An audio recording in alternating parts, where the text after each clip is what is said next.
Hi, I'm Chris McBrien, a Gen Xer, and the pop culture from my generation is awesome. And I'm Yancy Eaton, a millennial, and the pop culture from my generation is dope. Episode 85, the top 5 Queen songs.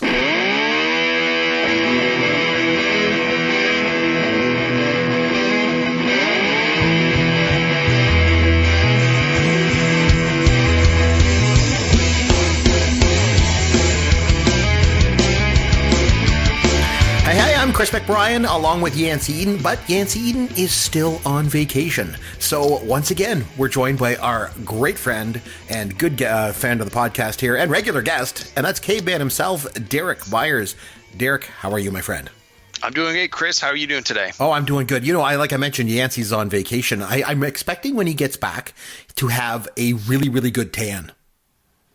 although I guess he lives in southern Florida, so he's probably got a good tan already. He should just look like George Hamilton all the time. Maybe he went somewhere cool, like a skiing trip, and he'll come back without a tan, and that's how he'll distinguish himself from his neighbors. Yeah, I guess so. So what's going on with you?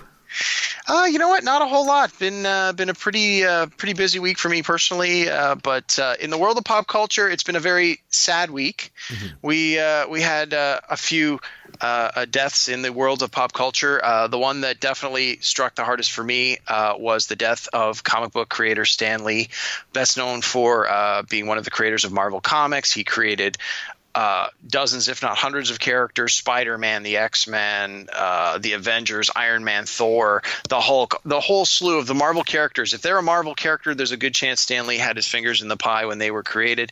He was 95 years old. He lived a long life. He lived a great life.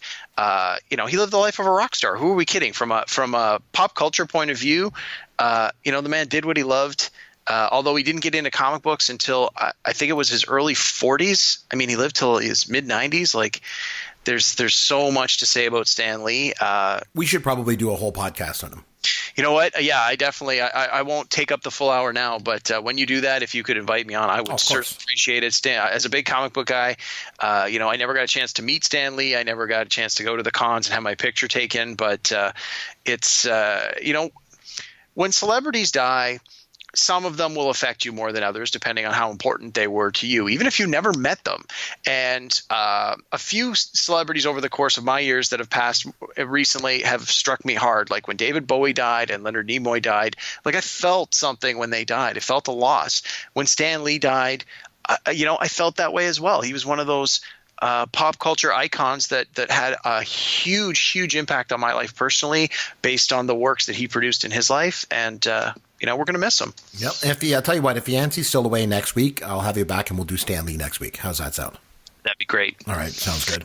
So not the only death either, was it? Not the only death. So another we'll call him celebrity, William Goldman, died at 87. And although people may not know his name as well as they know the name of Stan Lee, William Goldman was a famous screenwriter in Hollywood. I personally I don't personally know him, but I best remember him for writing The Princess Bride, which, as a big fantasy guy, I love the book, I love the movie, and that's how the name resonates with me. But he was also a screenwriter. He won 2 Oscars for Butch Cassidy and the Sundance Kid and All the President's Men. Yes, he did. Oh, and both of them are so good. And if you think back to Butch Cassidy, that scene at the end when the two of them are there, when Newman and Redford are there at the end, and they know they're done.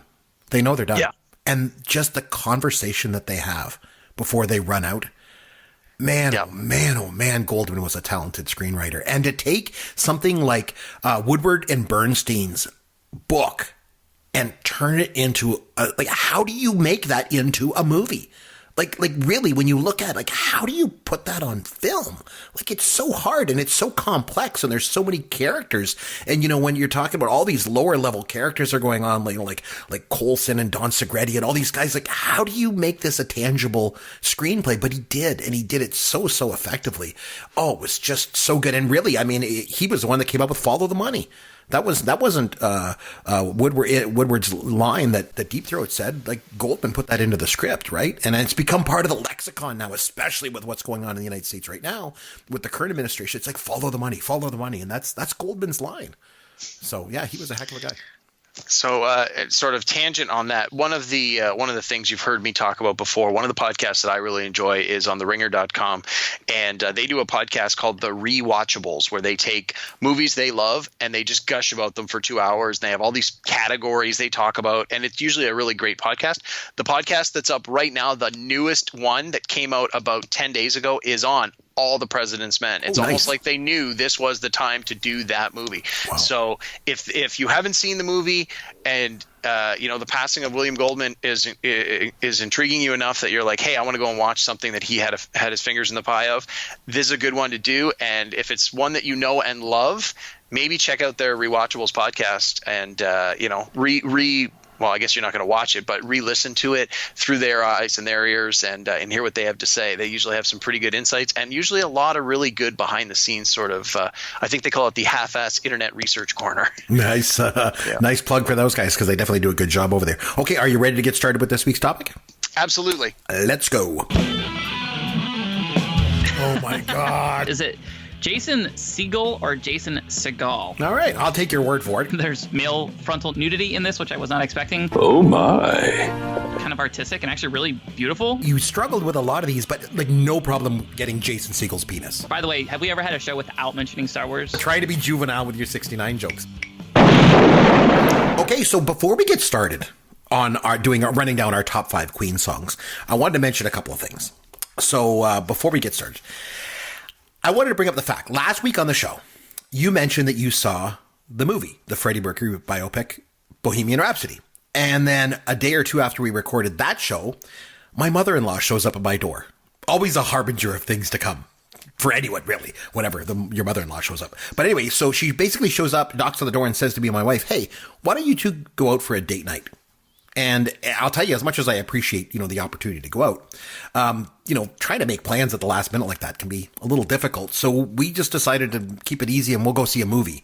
So I said, I just recorded a podcast with Caveman and he talked about Bohemian Rhapsody. So, Cave, we went to see it. I'm nervous to hear where this goes next, Chris. So it's just so funny that we go into this because after we did that show last week, we were like, hey, next week we got to do our top 5 Queen songs. We're like, yeah, okay, so let's do it. And so then I decided to go see the movie. So now you really liked the movie, you said, right? Okay, so again, for many people who may not have listened last week or who might have forgotten it already because they listen to 50,000 podcasts a week, I did enjoy it a lot, but I will preface it by saying the movie does have problems in the sense that there's a little bit of revisionist history and some glossing over of some very important parts of sort of the Queen story and some things that were adjusted to make for better storytelling. And that is getting a lot of criticism in the media. But from my point of view, I get to sit in a dark theater for 2.5 hours and hear all my favorite Queen songs.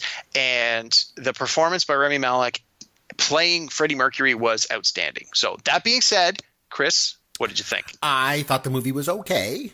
I didn't think it was anything special. I think you hit it on the things that you said.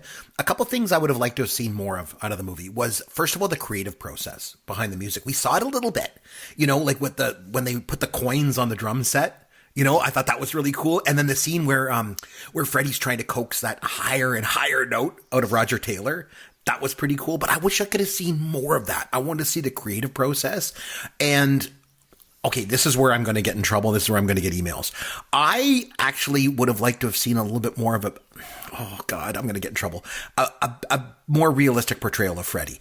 And I know I'm in the minority here, but I didn't love Rami Malek's performance. I found it a little bit distracting.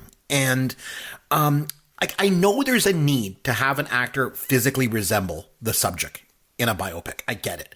But to me, it seemed a little contrived. Like just the fake teeth and he was sucking in his cheeks and stuff. I don't know. That was my thought. So physical appearance aside, one of the things that really impressed me was the fact that he still had to dance and perform and move like Freddie Mercury did. And I've seen a lot of like, I'm a big music video guy. I've seen lots of music videos. I've seen a number of Queen concerts and documentaries.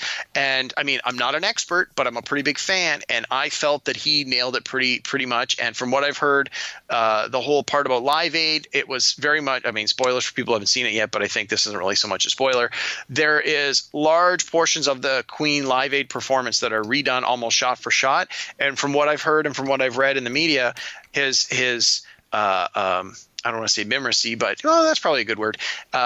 His portrayal of Freddie Mercury's moves was very authentic looking, and I enjoyed that. I appreciated that. I felt that they did a little bit of a disservice to Freddie, and especially in regard to his sexuality. It seemed to me that it almost came off like being gay was a burden on him and his creative process, when I think in reality it was the opposite. I'd say, his sexuality was really important to his music and his persona. I mean, the band is named friggin' Queen, for crying out loud. You know what I mean? And I get the fact that it's PG-13, so, they had to kind of tone it all down. But in all reality, Caveman, how many kids are really going to go see this movie? Why don't make the movie rated R and properly deal with all the issues at hand? Yeah, I think at the end of the day, I think it was dollars and cents. The studio wanted more bums and seats, and to do that, you need to have a PG-13 rating.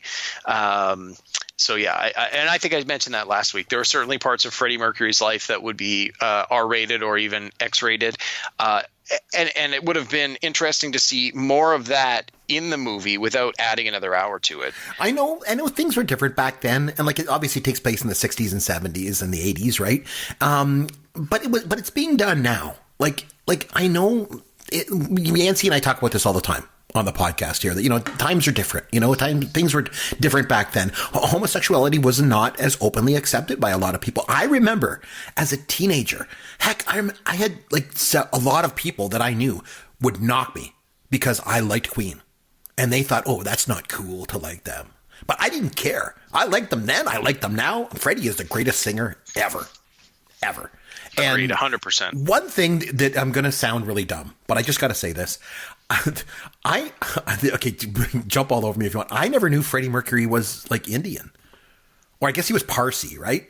He was born in Zanzibar or whatever, or grew up in India. Somewhere in the Middle East. Yeah, I thought I read somewhere Egyptian, one of the parents. Yeah, but yeah, to your point, not white Anglo-Saxon English. You hear him speak with an English accent as a young person in the 80s. I thought he was just a white guy. Yeah. And then I see the movie and he's got these Indian parents. His sister is very Indian looking, and he's not. He did a little bit in the movie, but to me, that caught me off guard. I didn't know that about Freddie. I thought he was just some white guy that was English and just sang. Mike Myers' character in the movie I thought was a little interesting. I remember I was sitting there with my wife and I actually started laughing before he even got his line out about, banging heads in the back of the car. Yeah. Littlefinger was in it.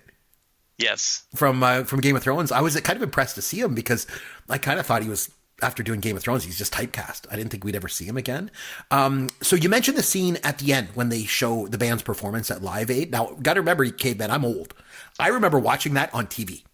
Yeah, I remember watching parts of it, but they reissued it on DVD maybe 5 or 10 years ago, so I have that, but that's where my memory comes from, not the original. I was actually amazed by that scene to see just how small the stage was.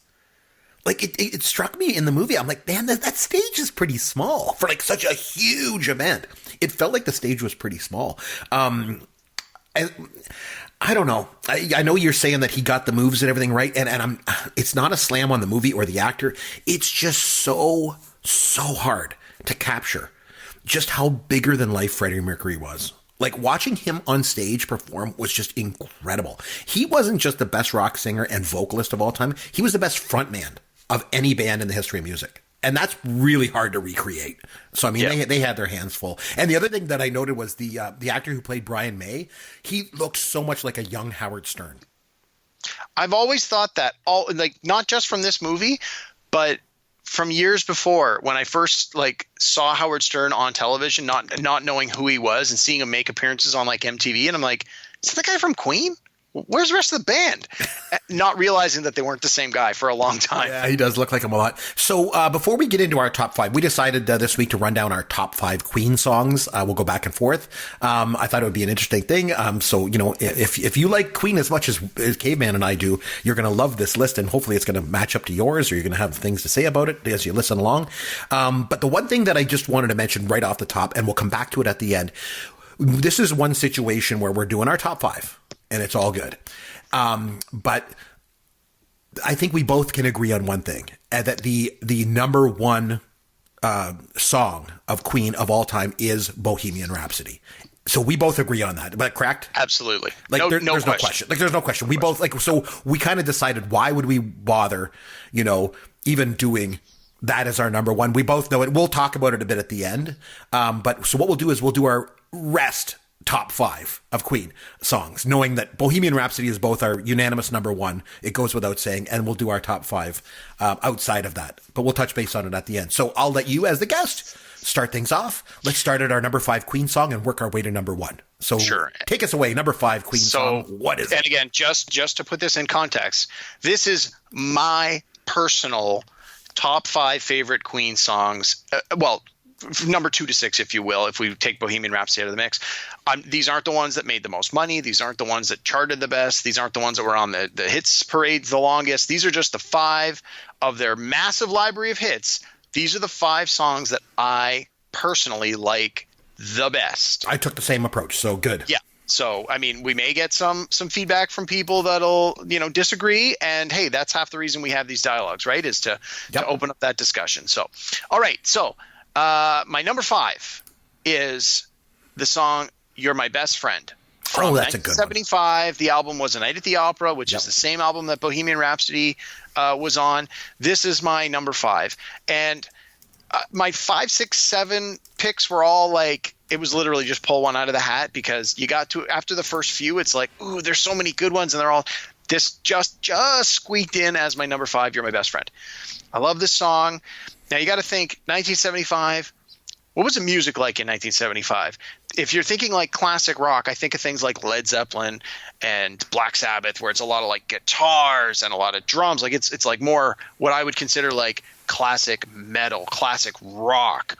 Or you have some of that sort of 60s hippie kind of music still influencing into the 70s as well. But this song, "You're My Best Friend," if you had never heard it before and you played it for someone, I think they'd have a hard time pegging down what year it came out. Like, I think it has sort of almost like a timeless quality where it was in a way a little ahead of its time. It's a very positive song. It's very catchy. It's, you might almost criticize it by saying it's almost like a formulaic pop song. But like, I'm a huge fan of 80s music. And to me, I listen to this and I hear a lot of the stuff that became popular in the 80s, even though this song was 1975. And it's been used in pop culture in a lot of places. You see it show up in movies and commercials and stuff. This was my number 5. I love this song. And it's just such a positive song with a positive message. It is. It's a great song. I love the fact that they use the sort of the electric piano to do that song and stuff like that. And I always, a lot of times will run things by my wife, right? And I'll be like, oh, I like this. And I talk about pop culture all the time. And this is one, and this is not just her. I've had a couple of other people, I think, have mentioned this to me before, that have said that is the one song that they didn't know was Queen. Yeah. That I'll have people that listen to it go, I didn't know that was Queen. I've heard that song before. I didn't know that was them, so that's a good pick. I like that one. Okay. My number 5, I'm going with, from the 1984 album, The Works, "Hammer to Fall." And for me, the thing I like about "Hammer to Fall" is that the song doesn't just come on. It's not just a song. It's almost like an anthem. And this was in the Live Aid concert. It was the 3rd song that they sang in their set. I kind of always, back in the day, kind of took it as a bit of a Cold War kind of anthem, like they talk about mushroom cloud and surrender and stuff in the lyrics. But, I read up on it in the band and said, no, it's more just about life and death in general. For me, Queen is bigger than life. And this song is, like I said, it's an anthem.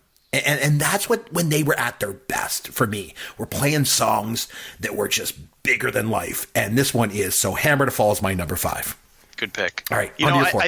I think you're going to find every time each of us makes a selection, that's going to go. That's a good. Oh, pick. that's a good pick. Yeah, Like, exactly. You know, you get if you got to put a list of 10, well, we'll say 11 with Bohemian Rhapsody. You got to put a list of 10 Queen songs together. I don't think you're going to have any bad picks on that list. So if you're a they're fan, so assuming good. you're a fan. Yeah. Okay, my number 4. I think a lot of people would actually put higher up on their list. My number 4 is Another One Bites the Dust from 1980s, The Game.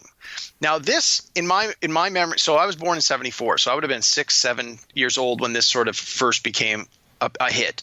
And this is one of the first Queen songs that I remember. Like very young, I got into music. Like 6-7 years old, I remember I got a stereo for Christmas with a record player, a tape deck, double tape deck actually, radio, and I was constantly recording songs off the radio. And like at a very young age, I got right into pop culture, pop music. And I remember this song, Another One Bites the Dust, being a big hit when I first started to gain my own interests in music. It was just so different than everything else that was out. It's like, you know, disco was sort of ending, right? We're in 1980, but it would have been conceived of in the late 70s when disco was big. It's got that bass, which to me always sounds very disco.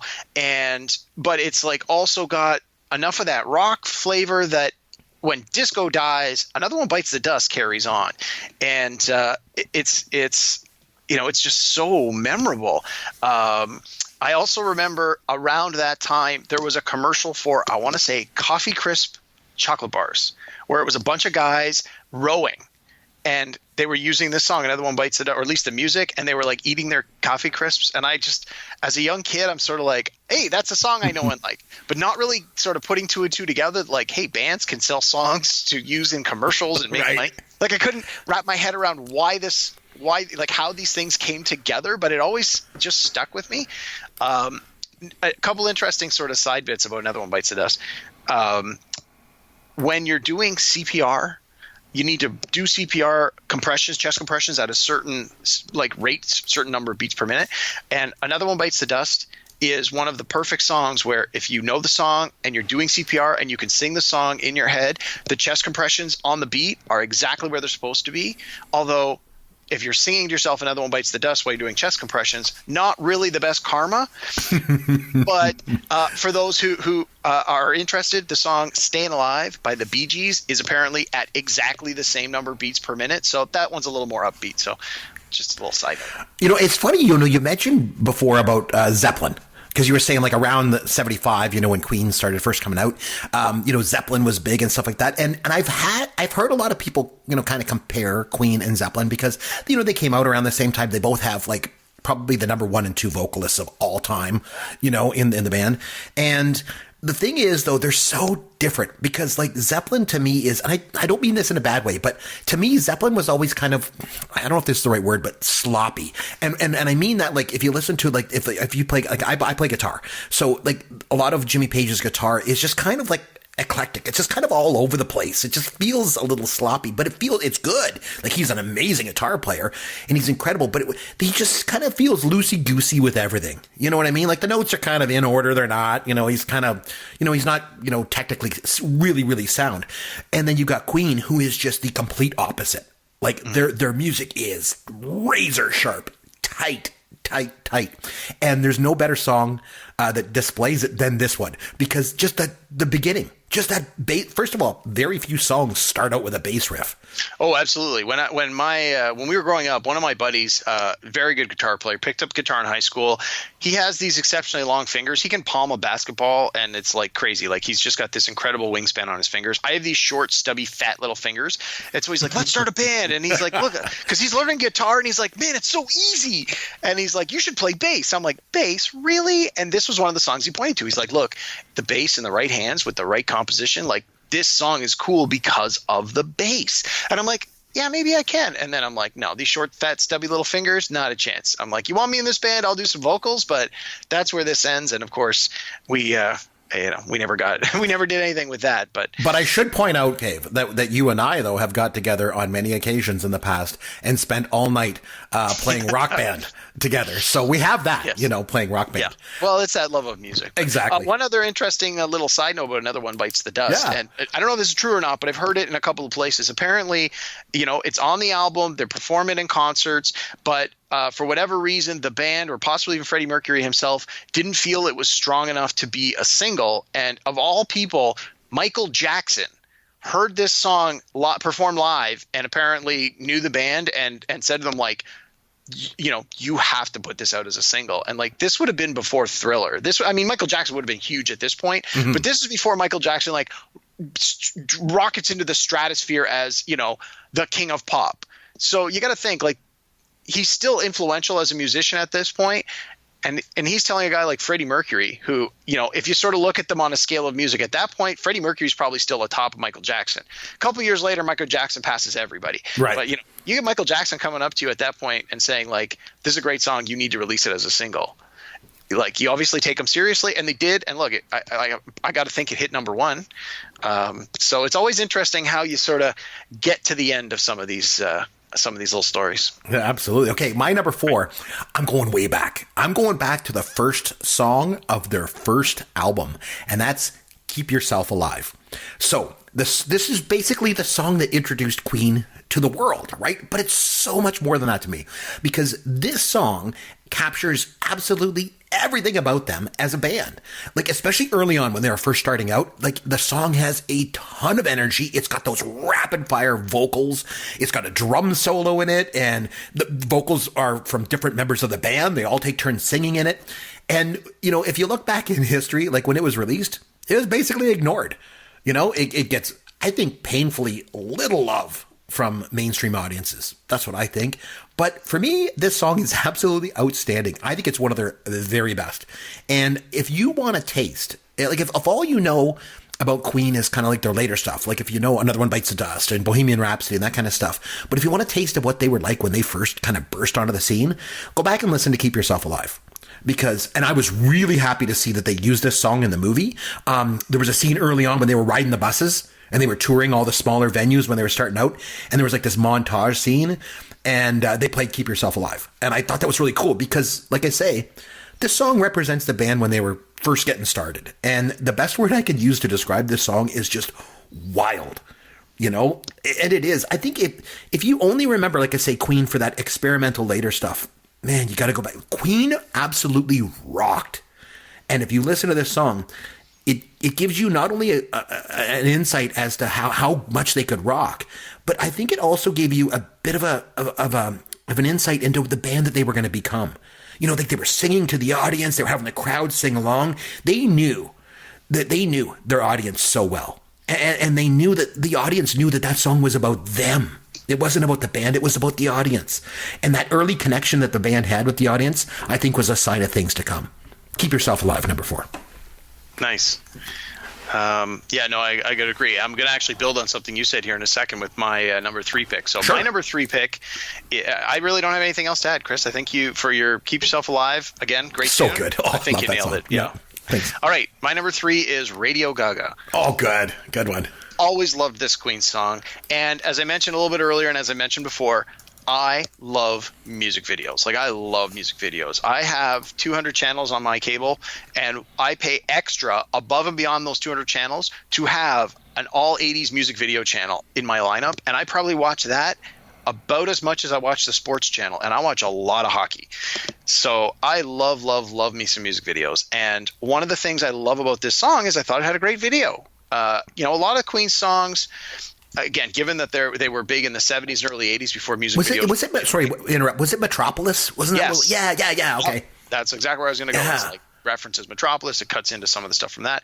And the stage musical, We Will Rock You, builds on a lot of the themes that were in the song Radio Gaga, that were in the video.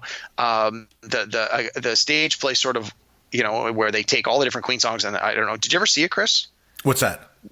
We Will Rock You, the stage play? No, I have not. No, sorry, I have not seen it. I have not either. Is it in Toronto? It was. It toured around, and then I want to say Tom Cruise stars in the movie, if I remember correctly. Oh, I think so, something like that. I was always worried that, as much as I would enjoy hearing the songs, they wouldn't be as good as the Freddie Mercury. Like, no one's going to sing Freddie Mercury as good as Freddie Mercury, so nope. Why waste your time by listening to it? Is that probably a bad thing to say, right? But no, but anyway, true. Let's cycle back. So Radio Gaga Love the song. It's from the album The Works. Came out in 1984, right in my sweet spot in the mid 80s. The video was great. And you were talking about with how Freddie Mercury and Queen really got the audience involved. You see a lot of their biggest songs. There's a lot of audience participation. You get the audience involved. And Radio Gaga has a lot of that great stuff where everyone in the audience is clapping to the beat, and you get them with the hands over their head, clap, clap, radio, goo, goo, clap, clap, Radio Gaga, clap, clap. And you saw it at the Live Aid where it's like everyone in Wembley Stadium is like just clapping, and you're like, wow. Like, talk about, this is I would be shocked to believe it's not. This was a deliberate choice to make this song in this way, with the clapping in the song in such a way that, every time it's performed live, every single person is going to be clapping along, and just the spectacle of that from the stage, right? Like, in the audience, that's great, but just think about the musician themselves. Like, the musician is there to put on a show, and basically the audience is now putting on a show for the musician. It's so that give and take. It's so deliberate, and it's so great, and it makes everyone just this song is so great. I love it so much. It's another one with like a positive message, and so many of Queen's songs are so very positive. So I love this song. Number 3, my pick, Radio Gaga. You mentioned something earlier that I just want to build on as well. You were saying how the list of top 5 Queen songs shouldn't be necessarily just be like their most musically sound or their most popular. No, it's the ones that are personal to you.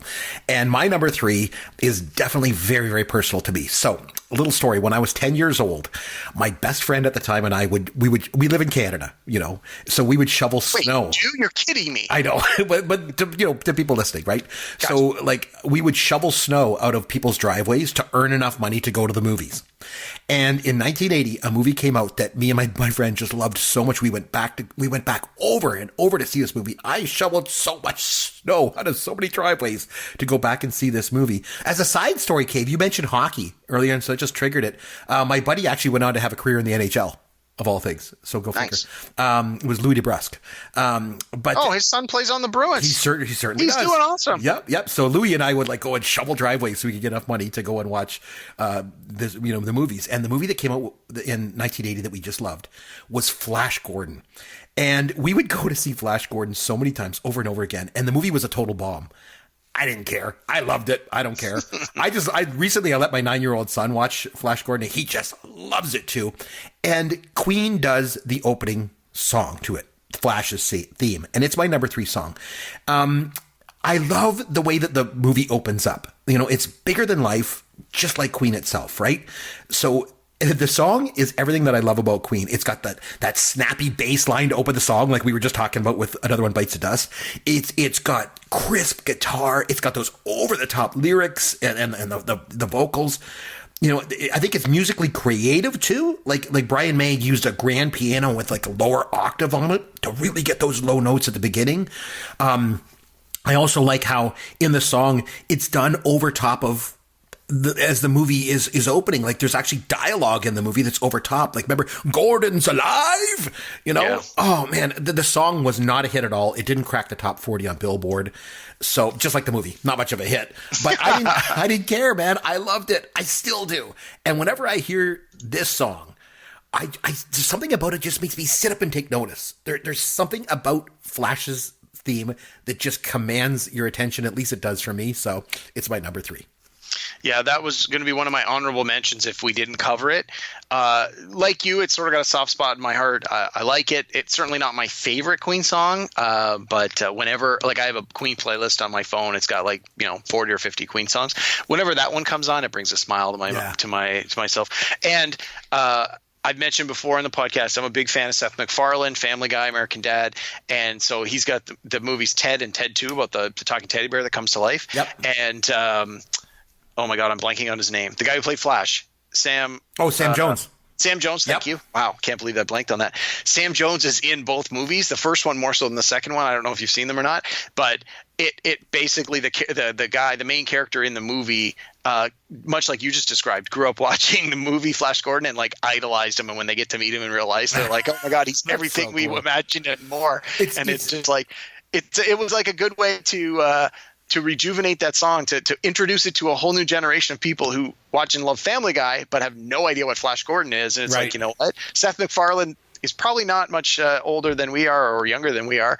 And he's like, I'm going to make this a part of my movies, just reintroduce this to a whole new generation of people. You know, in your defense, it is pretty easy to forget about Sam Jones because, I mean, he never really went on to do much. And the funny thing with Flash Gordon in that movie, Dino De Laurentiis hated Sam Jones so much that he ended up going back and dubbed over all of his lines. So when you watch the movie, not one word that comes out of his mouth is actually his voice. They redubbed his whole performance. Oh, anyway, that's another thing altogether. Nice. So on to your number 2. What do you got, bud? All right. My number 2, and for a minute there, I almost made this my number 1, even ahead of Bohemian Rhapsody. That's how much I like this song. Wow. And it is Don't Stop Me Now, 1978 from the album Jazz. This is probably more of a dancey pop song than a rock song. It's, again, whenever I hear it, I tap my foot, I sing along, I hum it in my head. It's one of those songs where you hear it once and all day long I'm humming it, I'm singing it, I'm tapping my foot. I'm like, I got to hear this song again. I absolutely love this song. If I'm having a crappy day and I hear this song, it always picks me up. Always, just something. The music is so positive and so happy and so pleasurable. And again, like so many of the other songs on my list, positive message. Don't stop me now. And it's like, he's like, you know, everything is great. And it's just, boom, there it is. And this one, being from the late 70s, 1978, definitely has that sort of disco-y influence, but I would not call it a disco song. Definitely, I would lean more towards the idea of a dance song, like a club song, something that probably would have been played in the clubs more than, you know, say Bohemian Rhapsody, which you certainly can't dance to. Right. But this I love it. It's like it's just such a positive song and it makes me feel so good every time I listen to it. I mean, I'm probably not articulating. I'm channeling Yancy now. I'm not articulating this very well. Sorry, Yancy. Didn't mean to take a jab at you, but you know, when Yancy really gets excited about something and he sort of like can't express it, that's exactly how I'm feeling now about this song. It's like I love it so much, I just can't come up with the words to describe how much I love it and how great it makes me feel and how happy I am every single time I hear it. Well, it's a great song, right? So, okay, my number 2, I'm going to slow things down a little bit for my number 1. I have said this before. I'll say it again. Freddie Mercury, greatest singer of all time. And the thing is, throughout his career, throughout his, you know, discography with Queen, he had a lot of opportunity to show off his vocal range and his vocal skills, right, on a whole bunch of songs. But for me, no song shows off his ability to sing better than the 1976 song from A Day at the Races, Somebody to Love. Knew it. This song is probably why I love Queen so much, because not only can they rock, they can also like do slow songs like nobody's business. Like, and the other thing I like about them is they have this ability to like fuse musical styles kind of all together into one. And they do that here with Somebody to Love. Like, it's easy to kind of brush it off as just a ballad, but it's so much more than that. Like, it's got sort of gospel in it. It's got this sort of orchestral quality with the vocals. Like, they do multi-layered vocals in it, right? And it sounds like a choir. Like, and it's so funny because they were so good in the studio, because all those multi-layered vocals you hear in this song, it's just Mercury, May, and Taylor. Just 3 guys, you know? But for me, the range of vocals that you get from Mercury in this song it's just unreal. Like, nobody could sing like this guy. The run he does, especially at the end of the song, you know, like, just wow. And I know like lots of people have sung this song. I remember I used to hear it all the time when I'd watch American Idol, and I'm like, why are you singing this song? I have no idea why you'd want to take on such a big song. Nobody ever does it any good. Although George Michael did it. They had a Freddie Mercury tribute concert in Wembley in '92, and yep. George Michael did a really good job of this song. But still, there was no one like Freddie. And for me, he was never better vocally than he was in this song. So Somebody to Love is my number 2. Yeah, no, I agree. This is a great song. You know, I think this was I think I might have overlooked this one on my list, to be honest with you. As soon as you mentioned it, I'm like, crap, this one should have been on my top 5. Yeah, it's so good. It is excellent. And exactly like you said, it demonstrates the range. He goes high, he goes low, he holds the notes for a long time. He's got it's again, it's great. One thing I will mention though, so when I listen to music, like I at my work, I can listen to music while I work for large parts of my day, and I do most days. And some days I just have, the streaming media that gives me a little bit of everything, but I can be very selective. And I've been listening to the Queen playlist a lot over the last week in preparation for this show, partly. And the thing is, when I'm at work, I only listen to it through one earbud because I need to be able to hear what people are saying around me, or right. So one thing that's always I found interesting, and this always seemed to be more indicative of music from the 70s when it was being done on a record, and I find it happens less now when everything is digital, is they really played with the left channel, right channel. And I find the Queen songs, you will very often get a high note in one ear, a low note in the other ear, or you'll have, just the bass in one side and the vocals in the right. So I hear a lot of these songs now just through the one channel, and it's almost like hearing them again for the first time in some cases. And you'll get like just the background vocals in the left and the foreground main vocals in the right. Well, I don't have the right ear in. I'm only hearing the left, and you're suddenly hearing, like with Somebody to Love, you're hearing the very faint sort of build up in the background for a lot of it, and it just impresses you even that much more about how great some of these songs are when you can start to pick apart the little bits and pieces that when you hear it on the radio or you hear it streaming through your computer, you just hear it all at once, and it's great. But when you can sort of break it down and go, well, what's happening in the right? What's happening in the left? Oh, it's a little different. So anyway, that's Somebody to Love is definitely one of those ones where if you have the opportunity to put them in with the earbuds, try listening to the song just with one ear or the other, or, alternate. Let's do it twice. I think you'll enjoy it. Very cool. Good idea. Yeah. Okay, on to your number one. What do you got? Number one. Okay, so this is, again, assuming Bohemian Rhapsody's off the table, we agree that's number one. Outside of Bohemian Rhapsody, my number one, Under Pressure, featuring David Bowie from the 1982 album Hot Space. So I sort of cheated a little on this one. Although I love Queen, and they would okay, sorry, go ahead. Absolutely make my, if you said, what are your top 5 favorite bands ever? Absolutely ever. You're on a desert island. You have the complete music catalog of 5 bands and no one else. Although if you're on a completely desert island, I don't know how you're going to play those things, but let's put that aside. It's a magical land where the records still work. Queen absolutely makes my top 5, no question. But my number one is David Bowie, hands down, all the time, all day long, never waver. Bowie's my number one, always has been. And I mentioned at the top of the show when we were talking about the passing of Stan Lee, when David Bowie died a few years ago, that was one of the first sort of celebrities that when he died, I felt a loss. Like, it made me weep. I was bummed out for a long time. Bowie's music is so influential on so many people, artists and fans. He was just such an influence. Because of him, so many other musical genres were created. People experimented with their music and did that. And so if you can get my number one band with, let's say, another band that's in my top 5 doing a song together, how does this not make the list? How does this not top the list? Now it's a great song in its own right. Don't get me wrong. It would definitely have made my list either way, but I love Under Pressure. Now, I have to admit, didn't really know Under Pressure that much as a young lad. It came out in '82, and again, I was still pretty young at that point, and I didn't really remember it from my younger days. And I'm kind of embarrassed to admit that I revisited this song in the early '90s after Vanilla Ice put out Ice Ice Baby, which was also a song I really liked because I was like 14 years old, and everyone's like, he's totally ripping off Queen, and I'm like, what are you talking about? And they're like, yeah, you know where that music comes from? It comes from Under Pressure. I'm like, you're kidding me.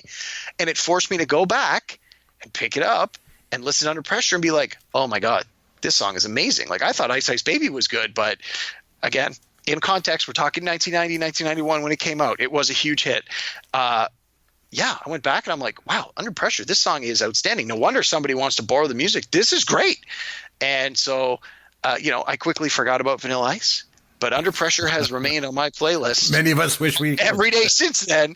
And it's just so great. It's I can't say enough good things about it. And I read some of the little background about how they put the song together and how it was supposed to be a jam session, and Bowie was there to do backup vocals for a totally different track. And they were just like, well, since you're here, let's jam.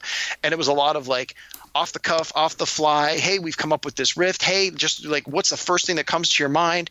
And they would just rhyme out some lyrics. And it's amazing how when the right pieces come together, the puzzle fits. And it seems like Under Pressure was one of those things that was like destined to happen. You get these people in this place at this time, and they start doing this thing. Art happens, and not just any art. It's not literally throw the painting against the wall. It's throw the painting against the wall, and wow, it's a Jackson Pollock. And you're like, wow, how did that happen?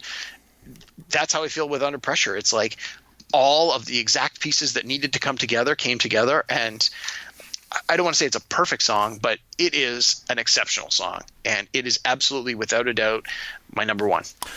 So your choice of Under Pressure as your number one song, I have only one thing to say to you, my friend. Word to your mother.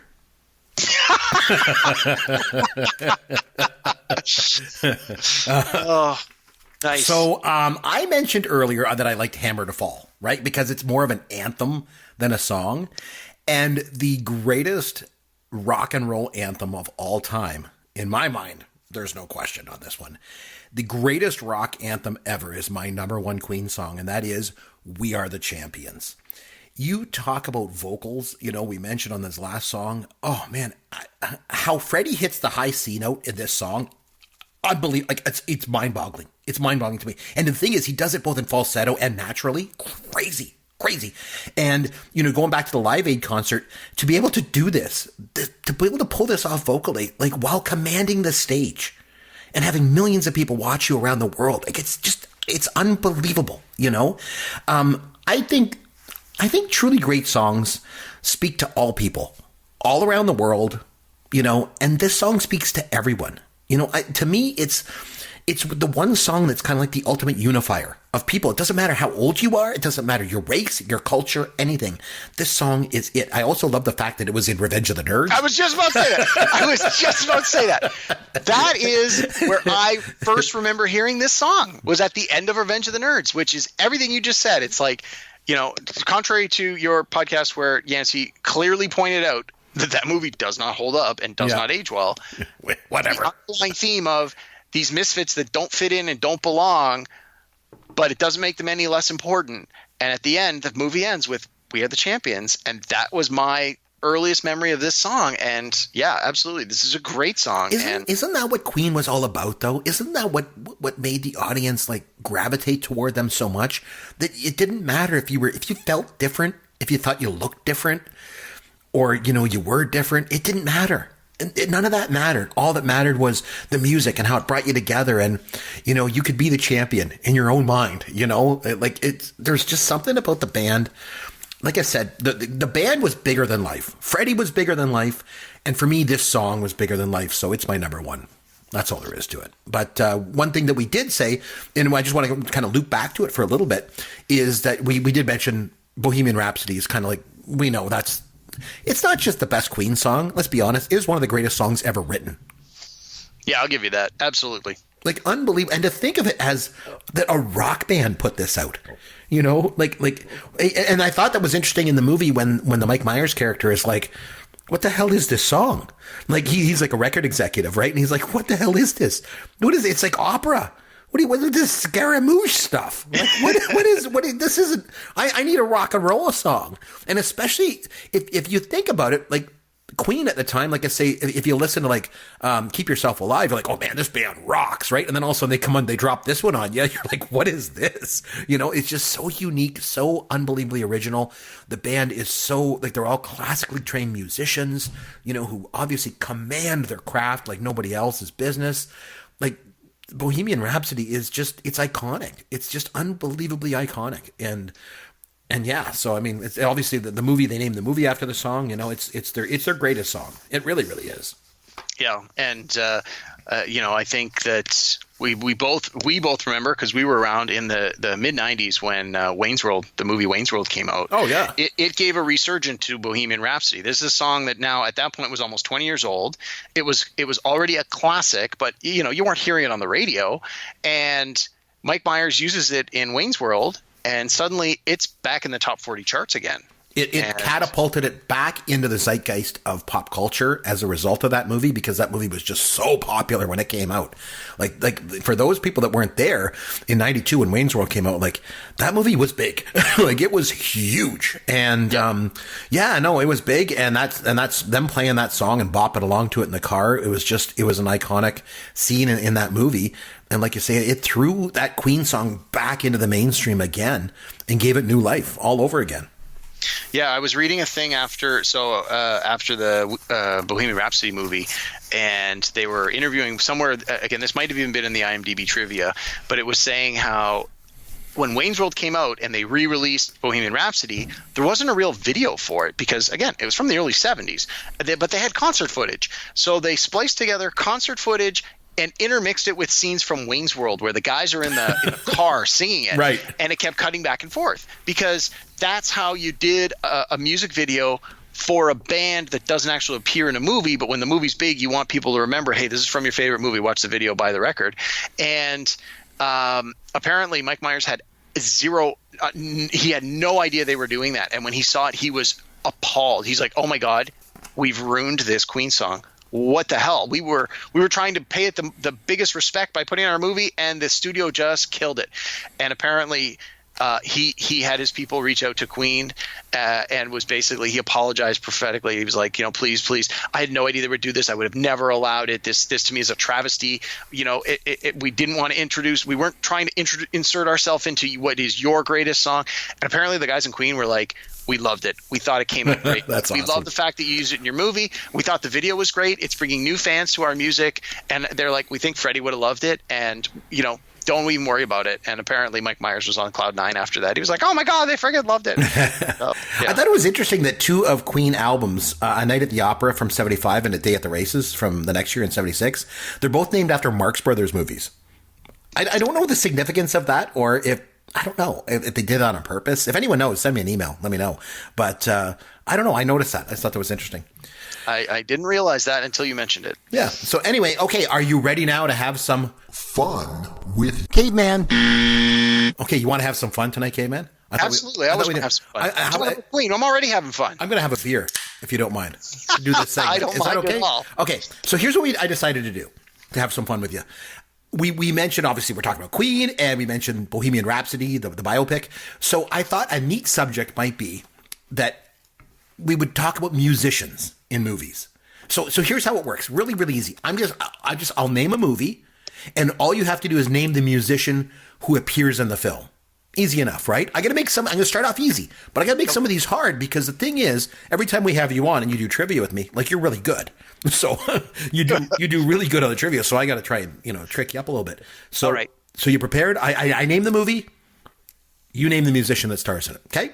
Right. Well, let me preface this by saying if your movie is really old, like, Chris type movies Wait. Yeah, what are you, 4 years younger than me? I mean, come on. You know what I mean? Chris old. What's all this stuff? Man, I hope I don't. All right. Okay. Lay it on me. Oh, man, I hope I don't die before we get through this segment. I mean, I'm so old. Okay. So I name the movie. You tell me the musician who stars in the film. Okay. Last week, you were on the show with me and we talked about the 96 Billy Bob Thornton movie, Sling Blade, right? Yes. What musician also starred in the movie? Oh, was a country singer. Yep. It was Time's up. It was Dwight Yoakam. Dwight Yoakam. No, you could have given me 10 minutes. That wouldn't have come up. I could picture him, but I couldn't think of his name. Okay, one of your favorite movies of all time, Caveman. Back to the Future. What musician was in that movie? Huey Lewis. Yes, very good. All right. Sorry, guys. It's too darn loud. Exactly. He was so good. Okay, here's one for you from 1980. 9 to 5. Easy one. 9 to 5. Dolly Parton. Yes, of course it was Dolly Parton. She was Dorothy Rhodes. Okay. Let me stop for a second. Yep. Speaking of music videos. Yeah, sure. The music video for 9 to 5 by Dolly Parton. Right. Heavy rotation right now on my video channel. And so it's if you've never seen this video or you haven't seen it in a long time, it's hilarious. So it starts with Dolly Parton, like, at a concert. Well, it's probably in a studio, and she's sitting there and she's singing along and everything. It's a boring video at the beginning. Then when she gets to the chorus, it just cuts into scenes of the movie, and like a title card comes up and says, "These are scenes from the hit movie 9 to 5, starring Dolly Parton." It's like, thanks, but I guess it's from a time when music videos were brand new, and they're like, "Geez, we better tell people where this stuff is from. Like, we didn't do this just for the music video." And it's like, yeah, no kidding. So I laugh every time I see it because I love this I leave it playing, and it's like, oh my god, this video's so bad. That's hilarious. Okay, so here's another easy one. You mentioned Wayne's World, right, from '92. Yeah. Who's the musician that showed up in that movie? Oh, geez. Alice Cooper. Yes, very good. Remember, he was talking about the origins of Milwaukee and all that stuff. We're not worthy. Okay, 1997. Oh God. What musician was in Oh God? I don't even know that movie. Wasn't George Burns in that? Yes, he was. The musician. What, the musician? Any guesses? No, I'm not familiar with the movie. It was John Denver. John Denver was in that one. Okay. Okay, here's one, because I know you're a movie buff like I am, and you also like Canadian films, so I think you're going to be able to get this one. 1983's Videodrome. Oh, that's a Cronenberg movie, right? Yes. James Woods was in it. Who was the musician that starred with him? I have no idea. It was Debbie Harry. From Blondie? Yeah, Blondie herself. Debbie Harry was in it. Yeah, okay. All right, so here's a relatively easy one, I think, from 75. The Rocky Horror Picture Show. Who's the musician? Would be Meatloaf. Yes, he was Eddie. He was the main course at dinner. Of course, you got that one. All right, so here's an easy one, okay? So it's so easy, I want you to name two. A lot of musicians are in this movie. Okay. So you name any two musicians that were in the Blues Brothers. Aretha Franklin. Yep, there's one. Can I say the Blues Brothers? Do no, they count? No, they don't count. Come on, there's all kinds of other ones. I can't. I can think of the songs, but I can't think of who performs them. Sorry. Oh man, it's one of my favorite movies of all time. Who does the hidey hi hody ho? I can't think of that guy's name. Cab Calloway. Oh yeah, no, jeez. And then there was also James Brown. Remember, he did Old Denmark. John Lee Hooker, Ray Charles, Ray's Music Exchange. How did I not think of? Steve Lawrence, Shaka Khan. Oh, they're just I'll tell you. Okay, here's a newer one from 2007. Pirates of the Caribbean at World's End. Kind of a cameo. Alicia Keys? What's that? Alicia Keys? No. It was Keith Richards. Oh, jeez, yeah. Played Captain Teague. Okay, I'm going way back again. I thought I got to give you a couple really hard ones because you're really, really good at these. These have been pretty hard so far. Oh man, I thought these were easy. Now I got a couple of really hard ones for you. I'm going to see how this goes. All right, 1982's Come Back to the Five and Dime. Jimmy Dean. I've never heard of it. I have no idea. What? It was Cher's movie debut. And she was really good at it, too. Come on, you couldn't have said Moonstruck? Who was in Moonstruck? Yeah, wow, that's too easy. Okay, how about Convoy? Who was the singer that was in Convoy? I don't, again, never seen the movie, no idea. Jeez, it was Chris Christopherson. Okay. I was going to say, got to be a country singer, though, yeah. All right, here's a Nicholson film from the early 70s, Carnal Knowledge. Who was the singer in Carnal Knowledge with him? Don't know, never seen it. Art Garfunkel. Oh, Oh man, I can't believe. Okay, I'll make an easy one. How about Annie Hall? 77's Annie Hall. What musician played a role? Paul Simon. Yes, very good. Art Garfunkel's partner. There you go. So, and then the last one. This one's a really hard one. This is from UK, 1980 prison escape film. Mick Vicker. Do you remember Mick Vicker? No, don't even. No, I've never heard of it. Roger Daltrey. Oh man, I was able to get you on a bunch of these. No kidding. That's awesome. Wow. Okay, here. Normally, you just back at you for a second, Chris. What's that? And this is one that I thought I'm going to throw this back at you. This is one I thought you were going to give me as a low wall. If Yancy was on the show, I think he would know the answer to this. In the post-apocalyptic. Oh God! Oh God! The Postman. Yep. Starring Kevin Costner. Which musician makes a appearance in that movie? I was really hoping that you were going to say a Matt Damon film. Matt Damon. But oh man, so the Postman. That was what you said, 97? Yeah, that sounds right. Somewhere in that neighborhood. I don't know. I have no idea. Who was it? Tom Petty. Oh, Yancy would have got that. He loves Tom Petty. Two of Yancy's boxes: post-apocalyptic and Tom Petty. And Tom Petty, all in one. What a great thing. So, jeez, that's awesome. So I was able to get you on a couple. So this is great. This makes me feel good. Well. This is payback for some of those times when I give you some really, really hard trivia and you just had no idea. Yeah, I guess so. So I made it kind of hard. I'm sure a lot of people listening going, I don't even know this one either. But I think I get a lot of tweets and emails of people like, I knew those. So it's all good. Usually yelling into my thing, Yancy, how do you not know How do you not know this, Yancy? Hopefully people were yelling that about you. so of course he doesn't know it. Okay, so any thoughts to wrap things up? What else have you got on the go? What do you want to? So next week, you think we should come back? I think Yancy's still going to be away. He's taking an extended vacation right now to get to work on his tan, and he's going to come back looking like George Hamilton. This is great. Or his no tan. He's going to come back looking like a ghost. He's pretty pasty looking in the pictures I've seen. It's so funny. Yancy and I have never met. We do this show. We've known each other for years, and we're such good friends, and we've never met. But he's really, really white. So next week, if he's still away on vacation, we'll have you back. You want to talk about Stan Lee? You want to do that? Yeah. That sound good? That'd be great. It's going to really put the clock on me, though, because I could rhyme on for 2 hours on that particular one. It's going to be mostly you, though, because I was never a big comic book guy.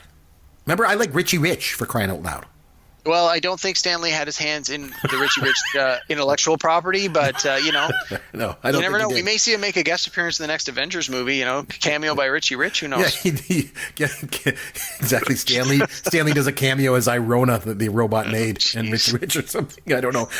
So, hey, listen, if anybody wants to reach Caveman on Twitter, they can do so at Amaron_DM.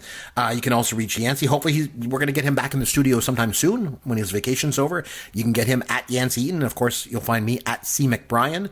McBrien's IEN. And I would direct you to head over to our website at popcultureworld.com. All of our contact information's there. If you have 2 minutes, if you enjoy the show, head over to iTunes, leave a review for the show. We'd really appreciate it. But until next time, I'll tell you what, this is Chris McBrien on behalf of Yancy Eaton on vacation. And of course, Caveman, Derek Myers himself, saying thanks for listening to Pop Culture World, the pop culture podcast for the generations. Thank you for listening to the Pop Goes Your World podcast. Continue the conversation on Twitter at C. McBrien or at Yancy Eaton. Please consider leaving a review for the podcast on iTunes or wherever you download and listen to the show.